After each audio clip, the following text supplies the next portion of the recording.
Welcome to the new sound of online radio. Welcome to the sound of Universal Broadcasting Network. 'Cause you make me feel like I've been locked out of hell. A mix of today's hits and hard-to-find favorites, combined with the most entertaining and intriguing talk anywhere. This is your sound.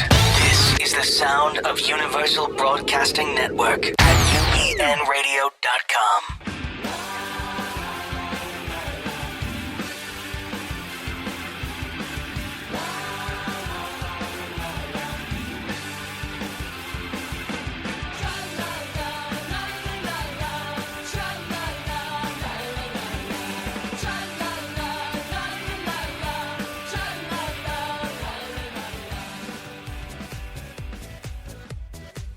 Broadcasting live from the UBN studios in Hollywood, California. Well, actually calling into Hollywood from his own little corner of Northeast Ohio. It's the Left of Str8 Show with your host, Scott Fullerton. Join us for fun talk and celebrity interviews, exploring the worlds of entertainment, foodies, and books. He's not off his rocker, just a little left of straight. Now, here's your host, Scott Fullerton. Well, hello, everybody. Welcome to the Left of Str8 Show, my very first show on the UBN Network. I'm excited. Hey, I have Chris as my sound guy today. Chris, can you hear me? Yep, we can hear you loud and clear. I don't know if Chris is a shy boy on the mic or not, but this is our first time, so we're going to be kind of playing it by ear here. Thanks so much for being part of it, Chris. If you need anything to tell me, just tell me in the way, and we got some good friends already in the chat room, so it's just between us today, okay? All right, sounds good. All right, super. Well, welcome everyone to the Left of Str8 Show, very first show on the UBN Network. I am so proud and happy to be here. A lot of my favorite people on UBN, of course, Del Shores, who's been my first guest today, Emerson Collins, Ann Walker, Tony Sweet, Jasper Collins, Alexander Rodriguez. It's a great place to call home, so I'm so excited to be here now every Monday at 3 o'clock, right before the Bob Show. So welcome, everyone.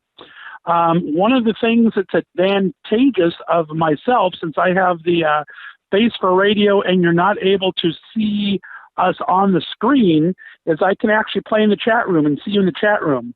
So if you guys want to talk in the chat room, I'd be more than happy to answer questions there. And we have a call-in number available as well. You can see it right down at the bottom of your screen there, 323-284-7826. So we will be taking calls.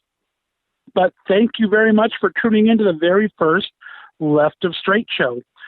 Just a little brief history. I've been on the air now for about 6 months on Blog Talk Radio, and before on another network. I switched to Blog Talk Radio last month. Very excited to be here. You can read all about my background and why I decided to start radio on my website. That's www.leftofstr8.com. LEFTOFSTR and the number 8.com has all about my backstory. And I just started this about 6 months ago, and I've been so blessed to have some really great people giving me some good advice. Tony, Del, Garrett Miller on Blog Talk Radio has given me so much good advice to see how we have what I can do in radio. And I've had a great time with some great guests so far, and looking forward to another great start here on UBN Radio. So welcome, everybody. A little bit what my show's about, if you haven't heard my show before. This is going to be a little different. On my regular show, I do a couple of interviews a day. We're going to keep just a one interview here on UBN with a special guest. And then we'll be doing a little bit of call-in time. Do you want to call in and talk to that guest? Call in and talk to me. We're going to talk about good news. I'm only going to do good news on here because it's just, there's so much stuff out there, and there's so much stuff, honestly, that does it better. I mean, if you listen to the Del and Emerson show on Wednesdays, Emerson and Del have that news stuff down. So I'll be bringing you some good news from time to time, but primarily just focus on our guest every week. And my favorite topics, and I hope that are topics that are interest to you, are entertainment, foodies, and books. I love the entertainment industry. I've been involved in a long time. I actually grew up in LA, and I'm now in Northeast Ohio the past 15 years or so. But when I was in LA, my cousin was a director of commercials down there and also did a lot of handiwork to the stars, actually. I met a lot of really cool people out there and have always been really interested in the entertainment industry. Also, I'm a foodie king. I love listening to different people talk about recipes they've had and things they've tried. I love me a good food competition show on Food Network or Fox. So we do have a couple of great guests from the Food Network shows and from the Foodies come in onto the show from time to time. And I also love to read. So big time reader here. Love to read. We'll talk about that. We have some LGBT authors. This is for everybody. We welcome the entire LGBT community and our allies. It's for anybody that's looking just for good, fun entertainment and chat. So welcome to the Left of Str8 Show. So today, my very first guest on my show is going to be Del Shores, a very favorite person of mine. I got to meet him this past year in Columbus. I love his work. If you don't know Del's work, he is a writer, director, producer. Sordid Lives is famous for. He's done many other great shows, Southern Baptist Sissies, Yellow, all sorts of great things. So he'll be on here in just a little bit as my very first guest, and I'm honored to have him on. So that'll be our first guest for today. Like I said, we'll talk a little bit about good news from time to time. They'll be on a little bit. One of the things I want to try to share with you a little bit. We have some things that I found. And Chris, if you can kind of key up that video, we'll play that in just a second on the Wicked proposal. If you guys didn't see this in the news the other day, part of my entertainment, I'm a huge Broadway fan. Been in New York quite a few times, seen quite a few plays. And I really enjoy the whole Broadway scene. I had Nick Adams on my show before, and hopefully he'll be on here again soon. That was the originator of Adam or Felicia in Priscilla, Queen of the Desert on Broadway. And so I saw this come across my feed the other day. Nick Adams also Fiyero in the touring production of Wicked. But this is a proposal that happened over Christmas. And Chris, if you want to key that up and play it, go ahead and we'll talk about it in just a second. All right, no problem. Thank you, sir.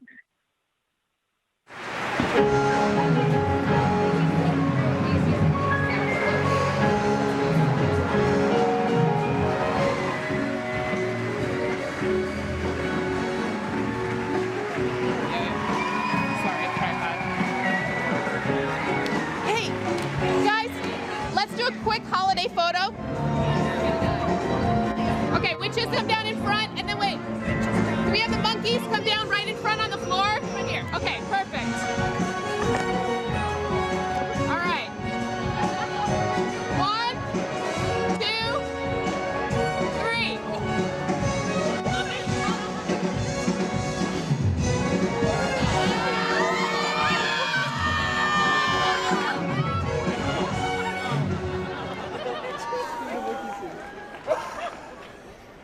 I'm beyond blessed to wake up next to you every day.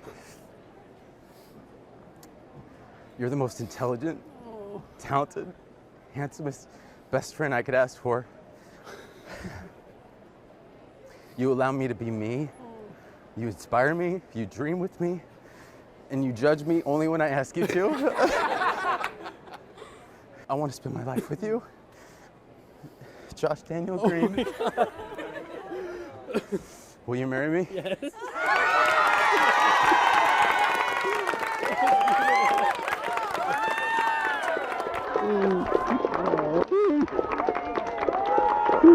You're in a monkey suit. I love you too. You're in a monkey suit. You're so beautiful. Merry Christmas. Merry Christmas. Thank you guys so much. Thank you.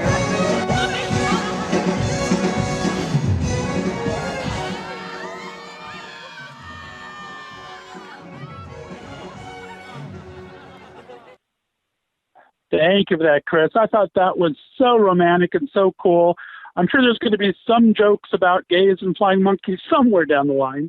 But hey, what can we do? I thought that was adorable. The two people in there were Daniel Robinson. He's the one that proposed, and his now fiance, Josh Daniel Green. So I really wish them the best in 2016. Congratulations on their engagement. Excellent video. You can find that on YouTube, and it was just a lot of fun to see. What a great Christmas proposal that was. Another fun piece of news I saw today that's kind of exciting is Jackie Biskupski, and I hope I'm saying that right, is being sworn in today as the mayor of Salt Lake City, Utah. She's 49 years old. 1998, she was the first openly gay lawmaker when she was voted into the House of Representatives of Utah, and then she stayed there until 2011. And in 2011, she went to work for the Salt Lake County Sheriff's Office, ran for mayor this past year, and won with 52% of the vote over the two-term incumbent. So we all know everything that's happening with the Mormon religion, and that's in the heart of Mormonville in Salt Lake City there. And we've had so many Mormons really starting to support the LGBT community, and it looks like they was making a lot of headway, we know. And then they came out with made it a pretty big sin, I guess, in there. And that's something to talk about on another show. But I mean, I'm just so excited that we now have a new lesbian mayor of Salt Lake City. So hopefully she'll be able to share her truth there and bring some real change, and they see what family values are all about. That's kind of cool. So I'm very excited for that as well. So what I'm going to do now, Chris, Dell's not on the phone yet, right? No, not yet. All right. Well, give me a hint when he calls in, and then we'll go ahead and go to his clip that we're going to play beforehand. So get that keyed up. And when he calls in, let me know, and we'll kind of go to that clip there. Okay. Couple other things we'll go over today in good news that I saw. James Blunt, if you love Good Signal like I do, his tune "You're Beautiful" was out a couple years ago. That I'm sorry if that gets stuck in your head, because I know it does. He was interviewed recently and kind of been picked on a lot of the times that he was a little feminine, because he has these really beautiful songs, and all the songs are very melodic. And he said he's been picked on quite a bit. But when people say, "Are you gay?" he finds that a compliment, and so he's asking to be an honorary gay. And I thought that was a very nice, cool thing to do. So that was pretty awesome of him. And other than that, that's kind of all the good news I have for today. Couple fun things that I did come across, and like I said, we will be going over a lot of things in the days to come, talking about all sorts of social media. If you haven't been a part of following me on social media, I have a lot of places you can follow the Left of Str8 Show. Again, please look for me on the homepage or here at UBN Radio. Oh, is Dell on? Yeah. All right, let's go ahead and play Dell's clip, and we'll get back with Dell in just a couple of seconds. Okay, Chris? All right, sounds good. All right, guys, this is Dell's Sordid Lives that he's most famous for. Take a quick look, and we'll be back with Del Shores in just a moment.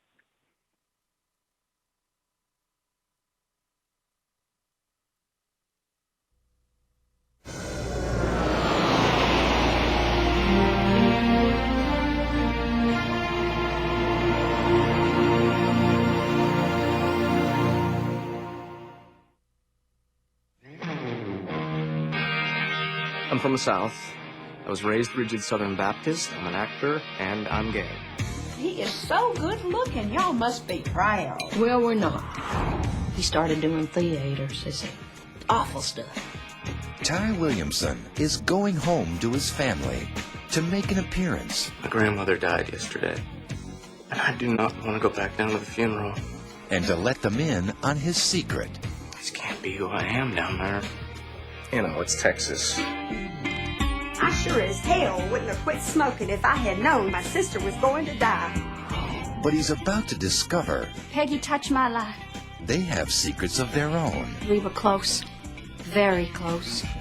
I have killed a woman by leaving my legs in the middle of the motel room after making long, passionate love with the woman of my dreams. It's not your fault. It could happen to anybody. You mean anybody with two wooden legs? I'm really sorry I threw all this stuff out on the lawn. There goes the TV. I'm in hell. If you don't get it by tonight, I'm gonna have a yard sale. Just wonder what my life would have been like if I'd been honest with myself and everybody else. He has more in common with Brother Boy than you're willing to admit. You just shut the hell up. I don't want to hear this. The last time I seen him, he thought he was Tammy Wynette. Thank you. And if you squint your eyes, he looked just like Tammy. In the early years. Put your hands on your head! Don't anybody make a move! We just watched Thelma and Louise and we're pissed.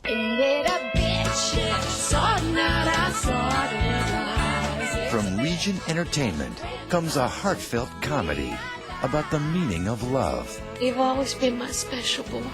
the importance of courage, Brother Boy, I'm taking you home now. and the strangeness of family. You satisfied? You ain't satisfied me in years. I ain't saying a word. Amen. Praise Jesus. Bonnie Bedelia, If you're gonna play homosexual, win an Academy Award for God's sake. Bo Bridges, I can't think of nothing else to say. Delta Burke, White trash even feel sorry for me. That's true. Olivia Newton-John, Tough crowd. and introducing Kurt Geiger. Now, you know, I've needed 27 therapists. Sordid Lives. A family reunion like nothing you've ever seen. Well, I guess you didn't think I was gonna make it.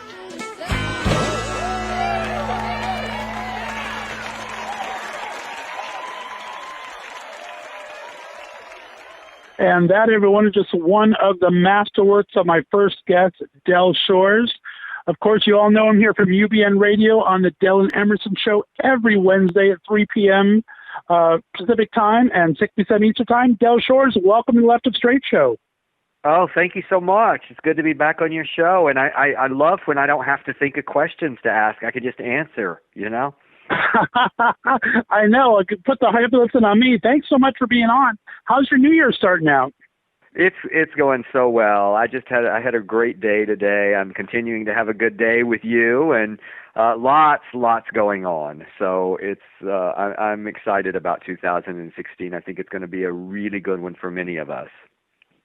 Me too. And thank you so much for being my very first guest here. You know, you're one of my favorite people. We're not going to talk today about your history because we did that on the last show. So I hope everyone will go check out the Left of Str8 archives. If they don't know you by now, that's just bad on them. That's all I got to say.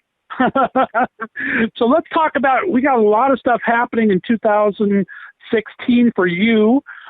Just a couple of days, you're going to be at Martini's Above 4th in San Diego. That's Thursday, January 7th. Talk about that show. How'd that come about? Well, you know, that's I've played Martini's before, and it's just a wonderful club there in San Diego. But I haven't been there in a while, so I was really thrilled when they asked me to come and be there. Besides New Year's Eve, their very first show of 2016, and my tickets are selling great. And grab some, you know, while they're available. It looks good. So it's continuing the tour of Singularly Sordid, which is my latest stand-up show, and I haven't done it in a while, so I got to bone up and refresh a little bit.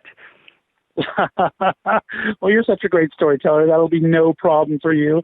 That's going to be a lot exciting on Thursday. And I was just going over, we follow each other on Twitter and stuff. And you had how many shows last year? Was it 32 or 33 stand-up shows last year? I think I did 32 shows. I think that's what I posted. I went and decided I'm a numbers freak. I am so horrible at math, but I love numbers, and it's a little bit of the OCD in me. So I'm always, like, when I'm spinning in my spinning class, I'm always counting the spins or working towards that 600 calories. I always have these numbers just floating around. So I thought, okay, I want to do my stats for the year. And it turned out, I believe that there were 32 shows that I did, live stand-up shows of Singularly Sordid. I did 9 more appearances, where I was either a host or a celebrity or something for an organization or a grand marshal of a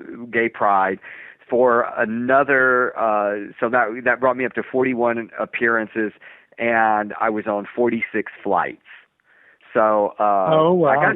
I got some frequent flyer miles this last year. There you go. You're going to need him to take a trip to Hawaii to rest up after all that. I'm telling you. I know. I feel pretty rested though. I over the holidays, I did a couple of things. I just really grounded myself and said, okay, what is it that I want out of 2016? What are the goals? I don't set resolutions. I set goals. And so I want a Very Sordid Wedding to be filmed as we're planning, and to get the rest of those investors. And I've been diligently mapping out how that's going to be done. And then I have a new play that I'm half finished with called This Side of Crazy, and I plan to finish that in 2016. Hopefully have a production of it in the fall. And then I want to finish this tour of Singularly Sordid, and of course write another show, because that's how Dale makes his money these days, is standing up and talking. There you go. Gotta keep those deposits coming. Yeah, so y'all keep sending me those crazy stories that I love and to read in my shows about. Some of my favorite things to do in this show are these. I mean, I just added this one. I don't know if you saw that. I posted the other day where a guy was. We're on UBN. I can say fuck, right? Sure. Okay. Some guy was. He got horny and he fucked the turkey instead of his girlfriend, and she got mad and stabbed him 5 times. So I'm just like, the decisions that people make that, and I have to verify all these stories, because I've been sent some that turned out to be fake, and they're good fake. Right. But I love, I call it the sordid news. I love giving the news reports of these crazy stories. So looking for that. So anyway, back to 2016. So that's, I try to set some reasonable goals for myself, and those are the ones that come to the forefront right now. Well, like you said, I think one of your big pushes right now is to get Sordid Lives sequel made, A Very Sordid Wedding, and I think you're almost there. So, I mean, you had I loved your affirmation. If you want to share that post you did today, that was such a cool affirmation of just putting positive thoughts out in the universe. We knew it's going to happen no matter what, but I think you really had a great post today on that. Well, I did. I mean, I woke up and I'm not a religious man anymore. I mean, anybody who reads my work and knows my journey to this, I don't know what I believe in, really. I consider myself agnostic. I'm kind of with Carrie Fisher. I live with a lot of hope. I hope somebody proves me wrong, but so far there hasn't been a lot of proof for me. But in that, I consider myself a spiritual person, and so there is a time, I read years and years ago a book by one of those very inspirational speaker kind of books by Og Mandino. I don't know if you know that author. And he talked strongly about the time when we wake up and we're half asleep. That time where you're kind of dreaming, you're kind of controlling thoughts, but not quite there. You also have it when you're going to sleep. It's somewhere between sleep and awake. And in this book, in this chapter that I read years and years ago when I was, a struggling actor, it said that if you can sort of make goals and create during that time, it's some of the most powerful time that our mind has. Well, what was that? Right. Okay. So anyway, so this morning I just woke up and I just thought, you know what, I'm not going to get up. I'm just going to lay here and visualize shooting Sordid Lives, the new movie, A Very Sordid Wedding. And all of a sudden, it's just like this little voice said, call on your guides, call on some guides. They're going to help you. And I don't know what that means exactly, but I thought, well, I need gay guides. I think gay-friendly or gay guides are the ones that I need. So I said, okay, there's got to be some gay guides out there, or some gay angels, or some gay-friendly angels. Y'all come and help me make this movie. Help me, because, Scott, I really believe that the right people are coming to this project. I don't want anybody involved that has a negative force around them. I want people with positive, who care about the journey that we're going on and have been on with equality, and support our community. And I had a very staunch Republican invest in the movie a few months ago, and when it came to signing the papers and then reading the scripts, she said, you know what, I don't think I want to do this. It goes against my belief system. And I said, thank you so much for bowing out. I don't want your energy. I didn't say that to her, but that's what I thought. Right. This is not a negative thing. This is a good thing. And then, of course, I go, oh, my God, there just went $25,000. But I know I'm circling back to what you were asking about the post this morning. So basically, I did that, and I called on these gay guides, or these gay-friendly guides, and I know everybody that's listening is going, oh, my God, this is so woo-woo shit. And I took my dogs for a walk, and then I made some coffee. I sat down. I always check my email before I start working, and there were 3 messages about investing in Sordid Lives, the new movie, A Very Sordid Wedding, and 2 very, very strong ones. One was, I think I know somebody that can help, but the other 2 were, we are interested in investing.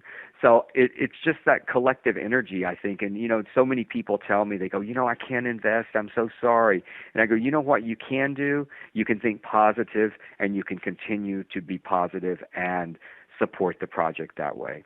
And I just feel like it's a little village that has taken this project on, like all of my films, and it will be done. I believe it in all my heart. I mean, it's just seeing the people that come together in the chat rooms and the things you post and the positive energies, like you said. I'm really starting to come around to that whole secretish kind of positive vibes. I mean, we have Garrett Miller in our chat room today, Blonde Jesus. I'm not sure if you know Garrett or not. I'm sure you probably do. But he's always been such a positive influence on his radio show. And, I got to tell you, I called in, I listened to Tony's show for the first time. He had some psychics on, right? And I don't usually do that. Remember? And so I went ahead and called in on to the show on Friday. And it was so kind of wild, because I have a belief, but I don't know. I have a distrusting belief, so I need to let myself open up a little, right? And so the first thing they said was something that was told to me a dozen times before, about drinking water and my pains and everything like that. So that started out going, okay, this could be a little bit. Not many people know that much about me. And then they started talking about the people in the show and things like that. And it was like really just their whole energy of being positive just really have got me moving this year towards that kind of frame of mind. Well, years and years ago, and I re-quoted my good friend Sharon Lane, who, was the original producer of Sordid Lives, the movie. When we were editing Sordid Lives, the movie, and both Sharon and I, she's a Jewish girl from Queens, and me, agnostic, former Southern Baptist, not the biggest believers in the world, but we went to a Willie Nelson concert. And we're sitting 3rd row listening to Willie Nelson singing, and we're in heaven. She's this Jewish girl from Queens who loved and adored country music so much that she wrote country music and had a publishing house in Nashville. And so we're sitting there, and the last hymn of the movie is Just As I Am, sung by Olivia Newton-John. We're not even finished with the movie. We're just editing the movie. And in the middle of his concert, for no apparent reason, he just started playing Just As I Am on the guitar, not singing it, just playing it. And what was crazy was my Jewish friend from New York recognize the biggest invitation that is given in the Baptist church, for you to come down and accept Jesus Christ in your heart. And she grabbed my hand and she said, "Honey, if this isn't a sign, we're taking it." That is awesome. So I felt like that this morning. I thought, my God, if this isn't a sign that I woke up to this, and it wasn't just a letter. I have to tell you, it was from a woman named Jackie from San Antonio, Texas. It was a letter about Southern Baptist Sissies and how much my work had been a part of her work, because she has a PhD and she's a therapist and she works with the gay community. And she was talking about how in her latest lecture, she was talking about a story that I told in one of my stand-up shows that she had seen, how my mother, instead of questioning my integrity, questioning my truth, my mother started questioning other things and started doing research on my behalf when I came out to her at the pitiful age of 35. And she said, I challenge people in my audience to do what your mother did. And you know what, I have to tell you, I just kind of lost my shit reading that, because I thought my mother passed away 14 years ago, and somehow beyond the grave, she's a gay activist. That is so awesome. So I said, if this isn't a sign, I even wrote Jackie, I said, if this isn't a sign, I'm taking it, Right. So, well, like I told you, that's how I act. Oh, go ahead. I don't know what that was. It was like I don't know. We have my to computer just made a singing sound. Well, you know how my luck goes to begin with. Tony and I practiced this thing last night. I did my little Skype in, because I'm kind of lying and saying I'm live from L.A., of course, calling in from my little studio here in Northeast Ohio, right? But Tony and I practiced. I Skyped last night, and everything sounded great. Well, then my computer went out today about 10 minutes before the show. And so now I'm on my cell phone. It's like, come on. Are you serious? It sounds pretty good, though. I don't think it sounds bad. So that's what they're saying in the chat room. So anyway, your original question was, how is my day and my year going so far? And I say it's going fantastic. It's going fabulous. All those gay words that we love, amazing. So it's going very well. That is super duper. Now let's go back to now. You're writing. You wrote actually almost or at least a revision of the wedding movie. You had it kind of written, and then of course we had marriage equality happen last June. So you rewrote that. I'm so glad. The original thought, of course. I'm sorry. Go ahead. Ask the rest of the question. I'm just cutting you off. I apologize. No, that's okay. I want to hear that story, but I also want to know, what is your writing style? Do you write, because you were talking about you're getting ready to write a new show, do you write in play form first, planning on being a player? Have you ever written any of these been directly to movie, or how does your writing go for you? For whatever medium I'm working in. I mean, I've been fortunate to work in all mediums, and with if I'm writing a TV show, I write in that medium. I write exactly in the style that we need, in the format that we need for the show. The same thing with the movie, A Very Sordid Wedding. It's not a play. It's a movie. So I think at some point I may, just because I am a complete and utter capitalist, I may adapt it into a stage play, because I know that it will be produced a lot. And, and I started in the theater. So my mentality has a lot of stage in it.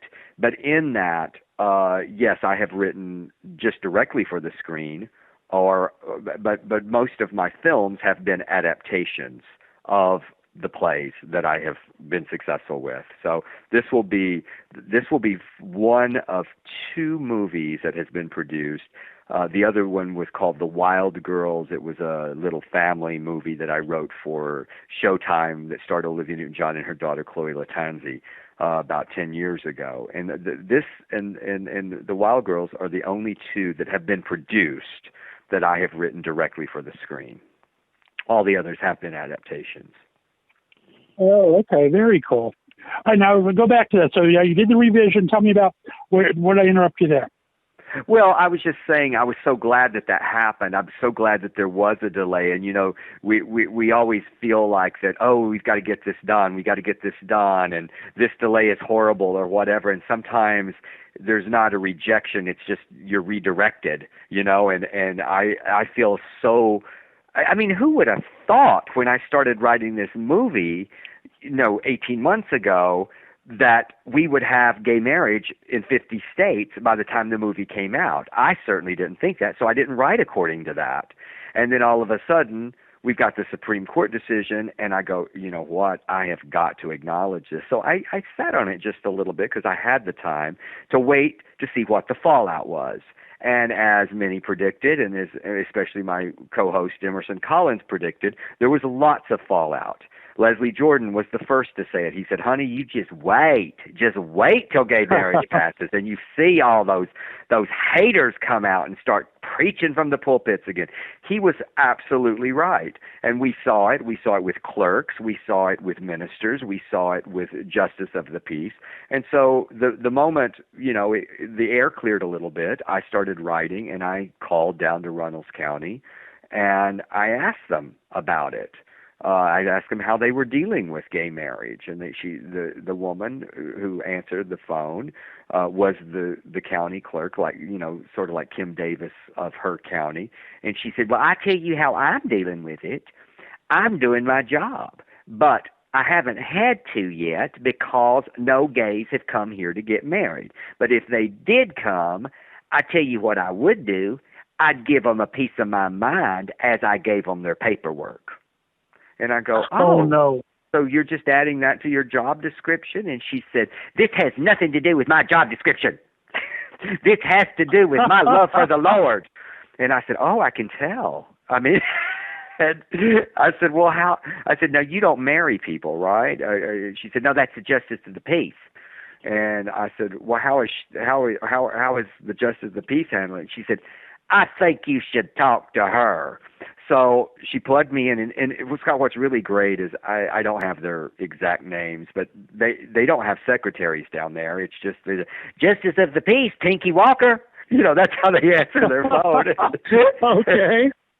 And I said, "Oh, hey, Tinky Walker.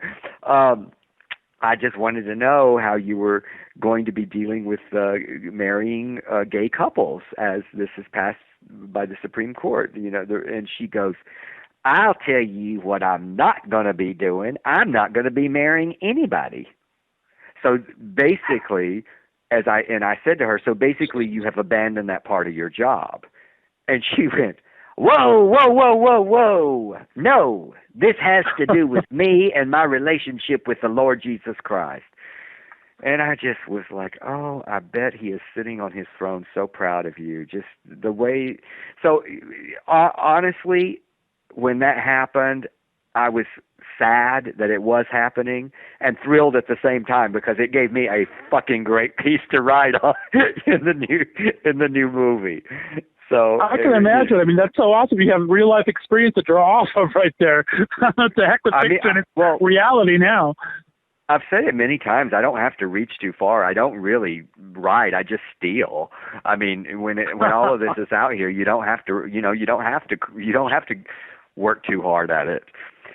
So that was a gift, and I'm really happy that that I was able to change the date of when the movie was happening. So now the movie takes place in July of 2015, right after the Supreme Court, a month after the Supreme Court has made their ruling. Well, there we go. We go right back to full circle of everything happens for a reason. So it sounds like it's happening for a reason, and we definitely know it's going to happen.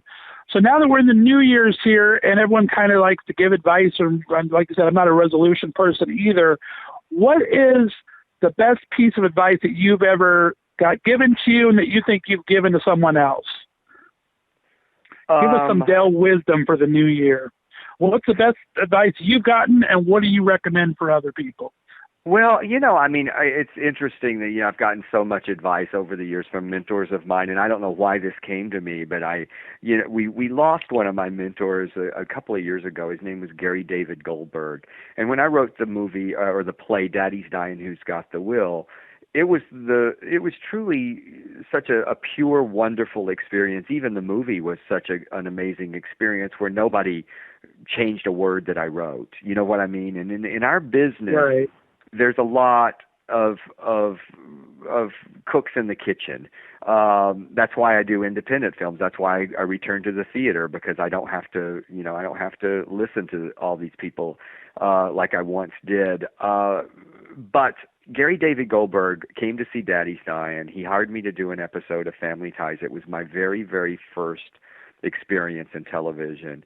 And as a writer, he gave me some of the very best advice I ever got. He said, when you want to create your art, return to the theater. He said, when you want to make some money, come join us in TV. But never have an ego about your words in television. It was truly, in the journey of me working in TV for so long, it was the best advice I ever got, because I would turn in my draft and I never, ever cared if they changed words or characters or whatever, because, I mean, Sordid Lives, the series, was an exception to that because I created that show. But when I was working on the other shows, it was always just like, you know what, the check is cashing, and that's why I do that. And then it allowed me to go back and do a play called Southern Baptist Sissies after I worked on Dharma and Greg, and everything was changed. So that was a great piece of advice. I think the best advice that I give to actors and to people is just in any walk of life, and I think you probably heard this when I did a workshop that you were in, is trust your gut. Always trust your gut. When you don't trust your gut, right. I read this book called Conversations with God many, many years ago.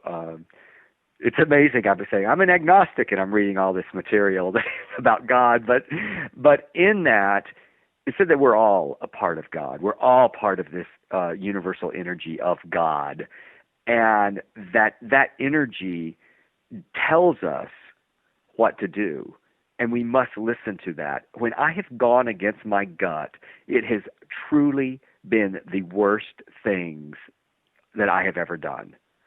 So as an actor, when it hits them to say a line a certain way, when it hits them to be angry or to play this in a way that other people would go, ooh, that doesn't seem right, risk-taking, I go, trust that, because that's your instrument. That's your God, if you will, telling you how to. And, it's the same thing. You go, should I buy this house or should I buy this house? Well, trust your gut.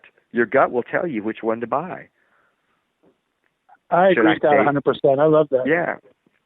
So that's. Yeah, I love that Neil Donald Walsh. I think Neil Donald Walsh is the one that wrote that book, Conversation with God. Oh, yeah, Donald. Yeah, you're right. Neil Donald. I gave him Neil Patrick Harris's first. I said Neil Patrick Walsh, but it's Neil Donald Walsh. You're absolutely right. He wrote 3 of them. I couldn't get through the second 2, but the first one is kind of amazing. Yeah, it really was. Now, another thing, I mean, writers are known for being good readers. Have you always been a voracious reader, or? I was, and I would love, that's one of the things, as I say, I don't have resolutions, but I do want to step it up a little bit. I read all the time, as we all do, but we read stories on the internet. I read scripts that come in. I read my own material. And when I was a kid, I was that kid who read a book a day. My mother was an educator, so my mother would pay us $1 for every book we read. Finally, she said she knew that she had done her job, but she stopped paying me because she said, I don't need to pay him. He does it anyway. I got in so much trouble in school. I would be caught all the time with a book between my legs, flipping through, reading during class. So yes, I was, and I think most writers are readers as well. But Leslie, I'm reading. I just started Gloria Steinem's book, My Life on the Road. I like these biographies, and Leslie Jordan gave me this book to read, and he's a big reader, always sharing books with me. That is awesome. one of the reasons I have authors on my show. I love reading myself. I was the same as you as a kid. I don't know if you guys did it in Texas, but we're out in California back in the day when they had money in the public system. They used to have the summer reading clubs, and you get awards for every book you read during the summer, and it was so much fun going to the library and just learn to explore. I think that's where all the creative people really start from. I think they were big readers in the beginning. What did you read when you were a kid? What kind of books? Oh, I loved everything. I was big mystery. I loved the Hardy Boys and Nancy Drew. That was big back then. Oh my God, me too. Did you start with the Bobbsey twins? Because I started with the Bobbsey twins, and then I went to the Hardy Boys, and then I was embarrassed because everybody made fun of you if you checked out a Nancy Drew book, so I would get my mother to check them out at the junior high library for me. That is funny. I would do the same thing. I would hide when I get the Nancy Drew one, because I went through all the Hardy Boys like lickety split. I'm a pretty fast reader. So I read pretty fast, and so I go through all the Hardy Boys pretty quick, and then all of a sudden I go to Nancy Drew, and it's like you've got to hide that a little bit when you're 12 years old still, and you know something's run, but you don't know what it is. And I felt all of it at the same time. It was kind of strange. Yeah, I loved mysteries, and then I read a lot of biographies, especially I was always reading president biographies, like Abraham Lincoln and all these. It was that when I was a kid. I don't know what possessed me to do that, but maybe that's. I was the autobiography guy. I love the autobiographies. I like to hear it in their own words. So biographies are okay. That felt like history to me. Yeah. And then, of course, later on in life, I graduated to all the country artists, like Coal Miner's Daughter and Stand By Your Man, all those biographies, or the autobiographies, actually. George Jones has a really, really good one. And then there's one that's unauthorized. I loved all of that stuff. Oh, I will have to check that out. Well, this whole UBN thing, I'm down to an hour, and you could just rambling for 2 hours on my other show. So we're kind of already gone over your half hour. I want to thank you so much for being my very first guest. I don't want Tony to cut me off midstream on my first show. No, don't do that. So thank you so much for having me. I'm not looking at the clock like I do when I'm on the air, but thank you so much. Much good luck with your show there. We love the UBN family.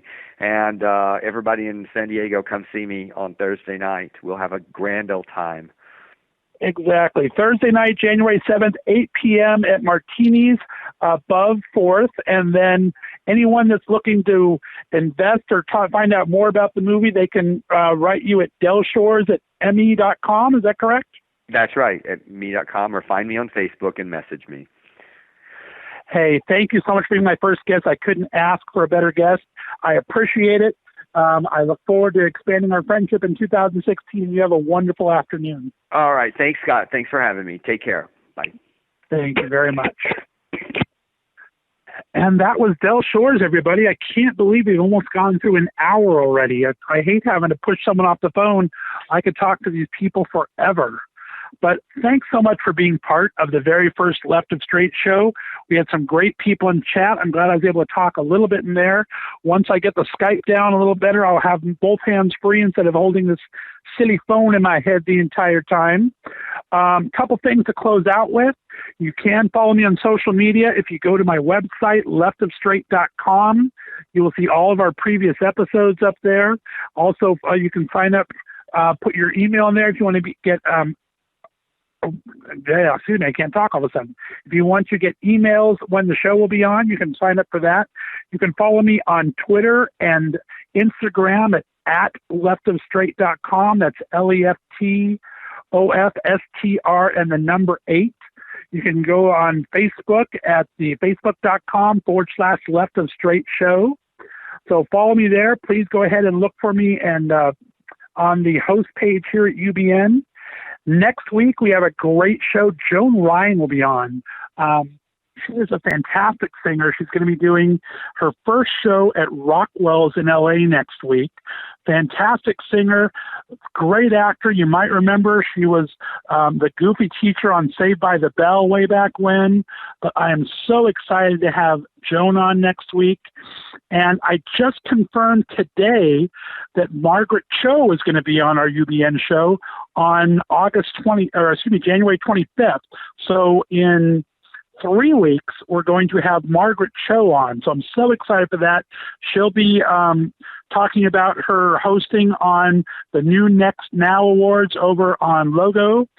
And tomorrow, if you want to listen to my regular Left of Straight show that's on Blog Talk Radio, that's www.blogtalkradio.com/Left of Straight. I have the fantastic Ruddy Bello on from... he was on the Cutthroat Kitchen competition, a chef up in Boston. And I have Clinton Rostovan, who's written an excellent book called Self-Disclosure, Being Bi, Gender, and My Journey. So a couple of really great guests tomorrow. If you want to look for me there, go to the Facebook page. Chris, thanks for keeping up with me today, man. We're gonna get this down. I appreciate it. How was the rest of your day? I hope you have a great time. Everything okay over in UBN? Yeah, everything's great here. Thanks again. It was a great show. I had fun, and thanks for having me engineer for you today. Oh, I appreciate having you aboard. Thank you to Tony Sweet. Thank you to my entire UBN family. Thanks to everyone in chat room. This is Scott Fullerton signing off for the Left of Straight show right here in UBN. Stay tuned. The Bob Show is coming up next.